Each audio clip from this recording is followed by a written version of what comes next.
Ce mois de décembre sacre une reine de l'humour.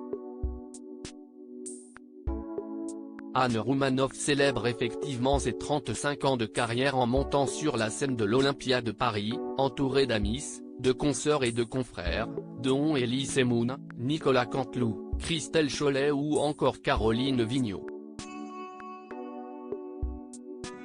Cette performance sera diffusée sur C8 début 2023, mais si est sur TMC qu'on retrouve la drôlissime comédienne, le 6 décembre 2022, puisque les téléspectateurs pourront découvrir sur la chaîne Tout va presque bien, sorte de version augmentée de son tout dernier spectacle. Décidément, Anne Roumanoff n'a pas une seconde pour elle. Et pourtant, la Dame en rouge, qui, d'ailleurs, ne porte plus tellement cette couleur, a bien cru qu'elle ne parviendrait jamais à percer puisqu'elle a été refusée, dans sa jeunesse, dans toutes les grandes écoles de théâtre, dont le conservatoire.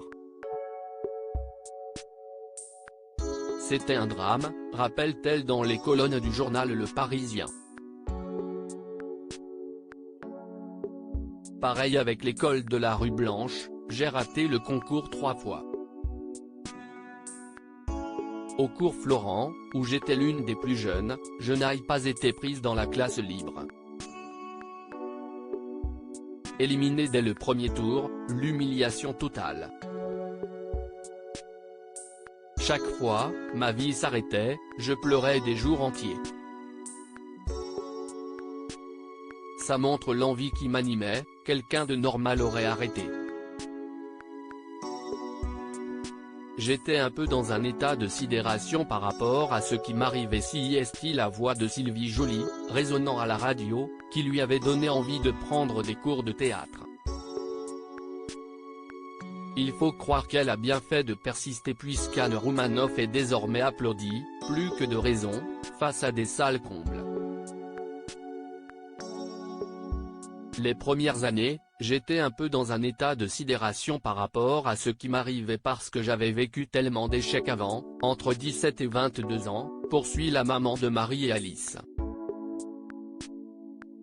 Les castings, les concours d'entrée dans les écoles. On ne voulait de moi nulle part. Même avant, d'ailleurs. À 12 ans, je n'avais pas été prise pour la série Papa Poule, j'en avais pleuré. On en connaît certains qui doivent, aujourd'hui, s'en mordre les doigts. Retrouvez l'interview d'Anne Roumanoff dans le journal Le Parisien du mardi 6 décembre 2022.